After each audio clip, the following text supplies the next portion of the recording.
December the 10th, 1901, the first Nobel Prizes are awarded in Stockholm. 5 years later, Karolinska Institutet confers its first degrees. It's a century of promise, particularly in the fields of medicine and science, where phenomenal discoveries and innovations are in store. All too soon, however, the sky darkens and the ill-fated gunshots in Sarajevo on June 28, 1914, ignite the flames of the First World War.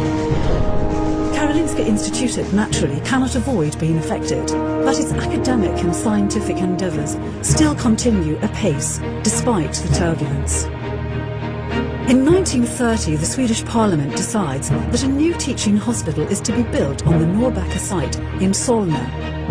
The hospital is named Karolinska Hospital, and its first medical care unit, Radiumhemmet, opens in 1937. In the same year, Nanna Schwarz is appointed professor at Karolinska Institutet, becoming Sweden's first state-employed female professor.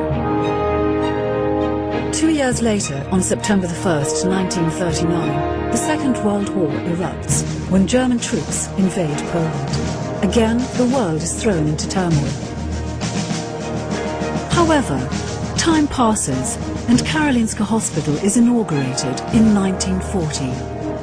5 years later, in 1945, Karolinska Institutet moves lock, stock and barrel from Kungsholmen to the Norrbacka site in Solna, which is currently the hospital's Solna site.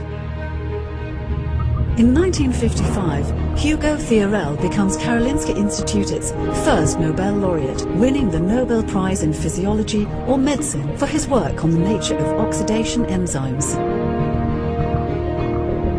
Karolinska Institutet's second Nobel laureate, Ragnar Granit, is awarded the same prize 12 years later for his research into the physiological and chemical visual processes in the eye. Then, in 1970, Ulf von Oehler becomes the university's third Nobel laureate, receiving the prize in Physiology or Medicine for his groundbreaking work on neurotransmitters.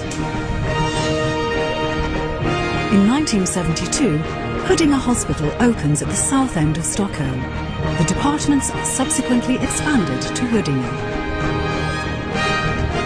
On December the 10th, 1982, Sune Bergström and Bengt Samuelsson become Karolinska Institutet's fourth and fifth Nobel laureates, receiving the Nobel Prize in Physiology or